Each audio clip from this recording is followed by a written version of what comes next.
Hello everyone. तर मंडळी कसे आहात सगळे? आय होप की यू ऑल आर फाईन. तर तुम्ही हा ब्लॉग 3 ते 4 दिवसानंतर आय मीन खूप दिवसांच्या गॅपनंतर मी हा ब्लॉग शूट करते आणि अपलोडही करणार आहे.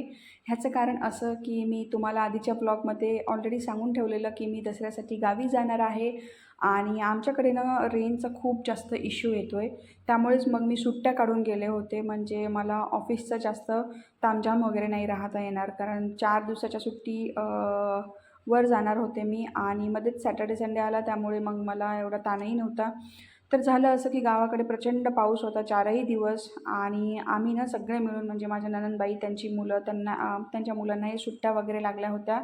सो सगळे मिळून एकत्र गेलो होतो आणि दिवस खरंच कसे गेलेत समजलंच नाही. शेवटी गाव ते गावच असतं. तुम्ही जगाच्या पाठीवर कुठेही जा, पण तुम्हाला गावी जाणारच आहे, हे खरंच आहे आणि जायलाही पाहिजे, कारण आपलं सगळं काही तिथेच असतं. शहर काय, आपली माणसं, आपली ओळख, आपल्याला जीव लावणारे सगळं काही गावातच असतं. छान वाटलं आज. खरं तर 1 ते 1.5 वर्षानंतर मी गेले होते, कारण इवाच्या तिच्या पाळण्यालाच गेले होते मी आणि त्यानंतर आत्ता दसऱ्याला वगैरे जायचा मान आले. म्हणजे आमच्याकडे ना दसऱ्याचा मान असतो. तुम्ही ऐकलं असेल की खेडेगावामध्ये प्रत्येकाला कुणाला तरी मान असतो दसऱ्याचा. तसं माझ्या घरी माझ्या सासऱ्यांना दसऱ्याचा मान आहे. सो त्यासाठीच आम्ही गेलेलो होतो आणि नेक्स्ट वीकमध्ये नंतर मग परत मला माझ्या माहेरी जायचं आहे दिवाळीसाठी.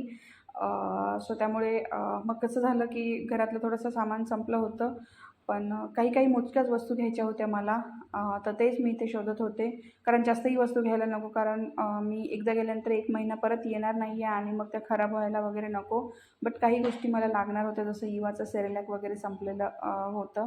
सो थोडेसे ड्रायफ्रूट्स वगैरे घ्यायचे होते. त्यानंतर थोडंसं किचनच्या ग्रोसरीज वगैरे पण घ्यायच्या होत्या मला, जसं की साबण वगैरे.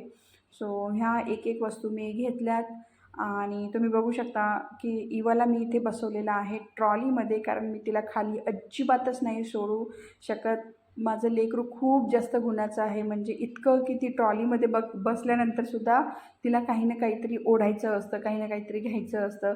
म्हणजे तिची धडपड बघा, हे दुसऱ्यांची ट्रॉली आहे, बट त्यांच्या ट्रॉलीमधलं ही सामान उचलून माझी लेक माझ्या ट्रॉलीमध्ये वगैरे टाकत आहे.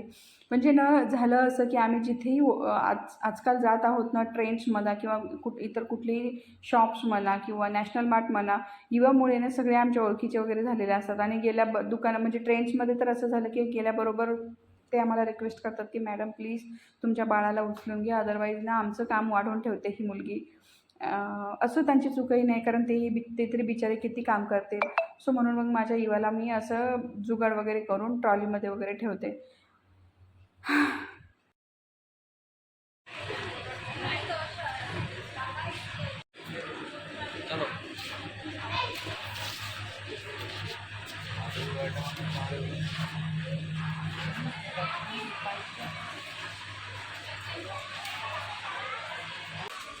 काय खायचं मग?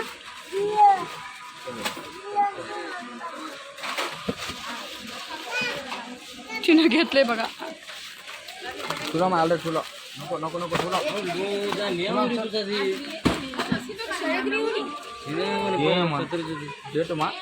तुला अंग मागे तिला तिच्या हातात आहे. हे घे तुझ्या हातात, हे घे, हे घे तुझ्या हातामध्ये. घेतलं बेटा. हा चल चल.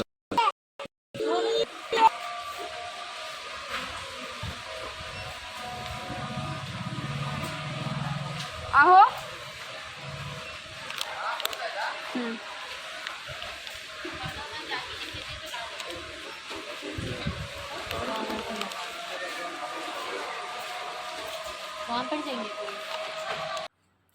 मला ना एक म्हण आठवते, बाई आहे म्हणूनच घराला घरपण आहे, आणि ते खरंही आहे.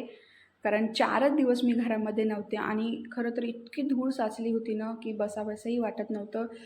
तर सगळ्यात आधी मग मी ना घराची डीप क्लिनिंग केली आहे. टेबल पुसले, कपाट वगैरे पुसलं, बाकीच्या गोष्टी पण आवरल्या आणि मला लागली होती भूक. सो आधी म्हटलं की लगेचच स्वयंपाकाची तयारी वगैरे करायला घेतली इकडे.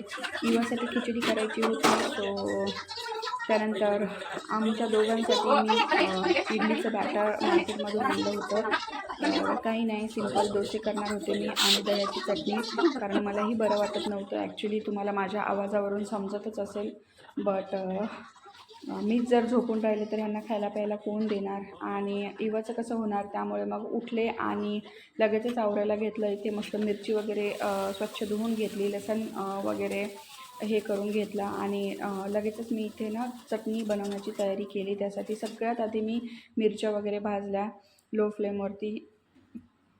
आणि एकीकडे ना मी इवासाठी कुकरही लावला होता. सो दह्याची चटणी करायची होती मला. त्यासाठी काही नाही, इथे घेतलेल्या आहेत मी 4 ते 5 लसण सोललेल्या पाकळ्या. त्यानंतर घेतलेली आहे हिरवी मिरची. ही मिरची ना मी लो फ्लेमवरती तेल टाकून थोडीशी भाजलेली आहे, म्हणजे दह्याच्या चटणीला थोडीशी म्हणजे चांगली चव येईल. मी ह्या पद्धतीने करते. तुम्ही दह्याची चटणी किंवा डोसा सोबत अजून कुठल्या प्रकारची चटणी करता नक्कीच कमेंट करून सांगा, म्हणजे मी सुद्धा ट्राय करेल. सो त्यानंतर मी इथे टाकणार आहे ह्यामध्ये थोडीशी चिंच, थोडीशी साखर आणि शेंगदाण्याचं कूटही टाकणार आहे. आणि ह्याला ना थोडंसं त्यानंतर मी इथे कढीपत्ताही घालणार आहे आणि याला छान प्रकारे मिक्सरमधून ग्राइंड केल्यानंतर दह्यामध्ये मिक्स करायचा आणि वरती जिरे मोहरीचा तडका वगैरे द्यायचा. तुम्हीसुद्धा ह्याच पद्धतीने ही चटणी करून बघा, खरंच खूप छान लागते आणि टेस्टही वेगळी लागते. अजून एक गोष्ट, साखर ॲड करायला अजिबात विसरू नका, म्हणजे चटणीची चव कशी आंबट गोड वगैरे लागते. कुणाकुणाला चिंच घातल्यामुळे एकदमच आंबट लागते, किंवा जर तुम्हाला साखर वगैरे ॲड करायची नसेल तर मग तुम्ही चिंच घालणं दह्याच्या चटणीमध्ये स्किप करा. जर चिंच घालायची असेल तर मग साखर नक्कीच घाला. इथे बघा, तुम्ही बघू शकता मी सुद्धा थोडीशी साखर वगैरे घातलेली आहे. सो हे ना मी इथे तेलंगणामध्ये आल्यानंतरच शिकले, कारण आधी ना मी खोबऱ्याची वगैरे चटणी करायची, त्यामध्ये थोडंसं वाटण वगैरे टाकायचो आपण हरभऱ्याच्या वगैरे डाळीचं. बट आता ते करायला माझ्याकडेही वेळ नसतो आणि त्यामुळे जेवढ्या लवकर गोष्टी करता येतील तेवढ्या लवकर करायचा प्रयत्न करते मी, कारण मला असतं ऑफिस आणि ऑफिस सांभाळून मला बाकीच्या गोष्टी करायच्या असतात घरातल्या.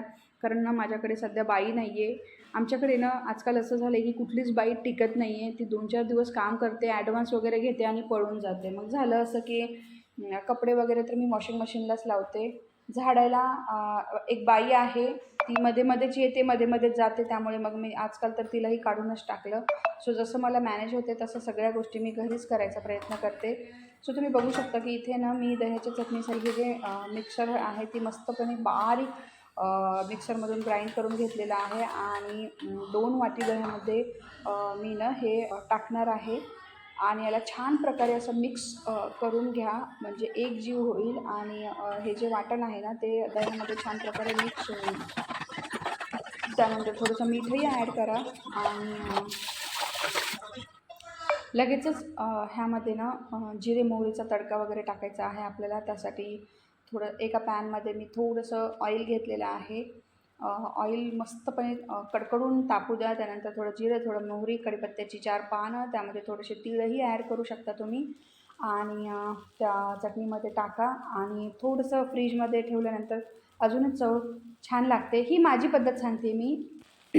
तुम्हाला जसं कम्फर्टेबल असेल ते तसं तुम्ही करू शकता. त्यानंतर मला द्यायचं होतं इवासाठी वरण फोडणी. सो इथे मी थोडंसं ते ऑइल घातलेला, त्यानंतर थोडंसं लसण, त्यानंतर जी काश्मीरी लाल मिर्च असते ना ती, जिरे मोहरी असं छान प्रकारे लो फ्लेमवरती भाजून घेतलेलं आहे आणि मी ह्यामध्ये टाकणार होते वरण. लहान मुलांना ना, म्हणजे मी माझ्या इवाला अशा प्रकारे वरण, इन्स्टेड ऑफ फिक्क्या वरणापेक्षा ना अशा प्रकारे मी तिला हे वरण देते आणि खरंच खूप टेस्टी लागतं. तुम्ही नक्कीच ट्राय करा, खूप छान. आणि म्हणजे आपणही खाऊ शकतो.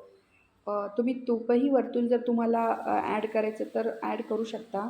बट ना आजकाल तिचं कसं झालं, मी कधी तिला आलटून पालटून देते. कधी मुगाची खिचडी, कधी वरण भात, कधी तर कधी-कधी फिक्कं वरणही देते, तर कधी-कधी असं फोडणीचं वरणही देते. बट पण ही जेव्हा असं वरण वगैरे खाते ना तेव्हा तिला खूप आवडतं आणि ती आवडीने वगैरे खाते. त्यानंतर मी इथे डोसे करायला घेतले. इवाचे डॅडी आले होते, त्यांना खायला वगैरे दिलं आणि त्यांना जायचं होतं ऑफिसला.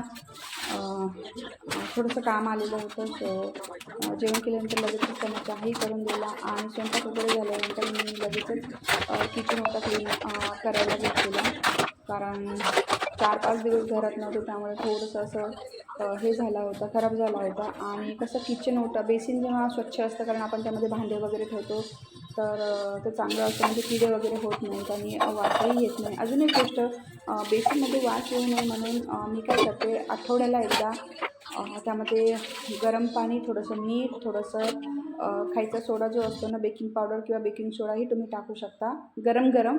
त्याने कसं असं पाणीही अडकत नाही आणि पाईपही जो पाईप असतो ना तो स्वच्छ राहतो. त्यानंतर मी लगेचच इथे म्हणजे घरं वगैरे झाडून घेतली, फरशी वगैरे पुसली, कारण दुपारी माझं ऑफिसही होतं. सो अशा प्रकारे माझी सगळी कामं वगैरे करून घेतली. त्यानंतर इवाला खाऊ घातलं आणि माझ्या देवाची पूजा वगैरे केली आणि लगेचच मग मी बसले इथे ऑफिसचं कामाला. सो हा होता माझा ऑफिस सुरू व्हायच्या आधीचा शेड्यूल. तुम्ही त्याला डेली रुटीनही म्हणू शकता, कारण माझं ऑफिसचा टायमिंग असतो 3 ते 12 दुपारी आणि मोस्टली ब्लॉग जे असतात ते माझे एकतर सकाळचे असतात, सकाळचेच असतात. म्हणजे मी जेही कुकिंग ब्लॉग म्हणा किंवा डेली लाईफचे जेही ब्लॉग असतील ते माझे मॉर्निंगचेच असतात. सो अशा प्रकारे होता माझा आजचा दिवस. तुम्हाला कसा वाटला नक्कीच कमेंट करून सांगा. या चॅनलवरती नवीन असाल तर या चॅनलला सबस्क्राईब करा आणि